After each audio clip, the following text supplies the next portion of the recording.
முதலமைச்சர் அவர்கள் இன்னைக்கு சுற்றுப்பயணத்தை முடித்துவிட்டு இங்கே வருகிறார்கள். இதில் அம்பேத்கரோட இல்லத்திற்கு சென்றேன் என்று பதிவு செய்திருந்தார்கள். அந்த அம்பேத்கரின் இல்லம் பாரதிய ஜனதா கட்சியினால் வாங்கப்பட்டது. அது ஏலத்திற்கு மரியாதைக்குரிய அம்பேத்கர் அவர்கள் படிப்பதற்கு தங்கியிருந்த இல்லம் ஏலத்திற்கு வருகிறது என்பதை கேள்விப்பட்டு அம்பேத்கரை பற்றி புகழ் பாடுகிறோம் என்று சொல்பவர்கள் யாருமே கண்டுகொள்ளாத நிலையில் பாரதிய ஜனதா கட்சி ஏறக்குறைய 30 கோடி ரூபாய் செலவு செய்து என்றைக்குமே அம்பேத்கர் அவர்கள் நமக்கு வணக்கத்திற்குரியவர் என்பதும் உலக அரங்கில் அவர் புகழ் நிலைநாட்டப்பட வேண்டும் என்பதற்காகவும் பாரதிய ஜனதா கட்சி அதை ஒரு மதிப்புமிக்க நிரந்தர ஆவண காப்பகமாக மாற்றி வைத்திருக்கிறார்கள். அது மட்டும் இல்ல, அங்க பெரியாரோட அம்பேத்கர் அவர்கள் இருக்கும் படத்தை பார்த்து மகிழ்ந்தேன் என்று சொல்றாரு. இவர்களாக இருந்தால் மாற்று கருத்து உள்ள தலைவர்களின் படத்தை எடுத்தே இருப்பாங்க. அதனால முதலில் ஒரு பரந்த மனப்பான்மையோடு பாரதிய ஜனதா கட்சி நடந்து கொள்கிறது. எல்லா தலைவர்களுக்கும் மரியாதை கொடுக்கிறது என்பதை முதல்வர் புரிந்து கொள்ள வேண்டும். அது மட்டும் இல்ல, இன்னைக்கு முதல்வர் நான் முதலீடை பெற்று வருகிறேன் என்று சொல்கிறார்கள்.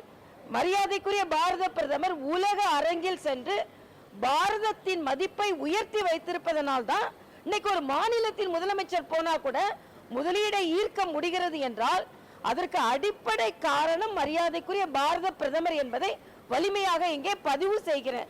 அதனால பாரத பிரதமர் அவர்களுக்கு ஜிஎஸ்டிக்கு மரியாதைக்குரிய நிர்மலா சீதாராமன் அவர்கள் நேற்று எல்லா மாநிலத்திற்கும் நன்றி கடிதம் போட்டிருக்கிறாங்க. ஆனால் இந்த மாநிலத்தில் உள்ள முதலமைச்சரோ கூட்டணி கட்சிகளோ மக்கள் பலனடைவார்கள், அதனால ஒரு நன்றின்ற ஒரு வார்த்தை சொல்லலைன்னா மக்கள் பற்றிய சிந்தனையே இவங்களுக்கு இல்ல, அரசியல் சிந்தனை தான் இருக்கிறது என்பது. அது மட்டுமல்ல, நேற்று காங்கிரஸை சார்ந்தவர்கள் ஓட்டு திருடுவதற்கு எதிராக கூட்டம் நடத்துறாங்களா? எங்க? தமிழ்நாட்டில் இன்னைக்கு 40க்கு 40 இவங்க ஜெயிச்சது ஓட்டு திருடியா அப்படின்றதுக்கு நான் கேள்வியை கேட்கிறேன். இங்க தமிழ்நாட்டில் பீகார்ல நடக்கிறத பத்தி ஒரு கூட்டம் கூட்டுறாங்க. இன்னைக்கு நான் கேட்கிறேன், நீங்க காந்தி பேரை எப்படி வச்சிருக்கீங்க? சோனியா காந்தி, பிரியங்கா காந்தி, அப்ப காந்தி பேரை திருடுனீங்களா நீங்க? அதனால இன்னைக்கு ஓட்டு திருட்டை பற்றி தெளிவாக தேர்தல் கமிஷன் சொன்ன பிறகும் அது யாரும் வரல, அங்க யாரும் அந்த கூட்டத்தை அட்டென்ட் பண்ணல, அது வேற விஷயம். ஆனா நீங்க தமிழ்நாட்டில இருந்து சரி 117 இடம் எங்களுக்கு வேணும்னு இன்னைக்கு கேட்க ஆரம்பிச்சிருக்காங்க. இன்னைக்கு ஸ்டாலின் என்ன சொல்றார்? உடனே எல்லாரும் போய் உங்க கூட்டணியில குழப்பமான்னு கேட்பீங்களா? கேட்க மாட்டீங்க. அதனால பாஜக கூட்டணி பலமாக இருக்கிறது. 2026 நாங்கள் தான் வெற்றி பெறுவோம். பிளே ஸ்டோர் மற்றும் ஆப் ஸ்டோரில் இருந்து பாலிமர் செயலியை QR கோடு மூலம் பதிவிறக்கம் செய்யுங்கள். செய்திகளை உடனுக்குடன் பெறுங்கள்.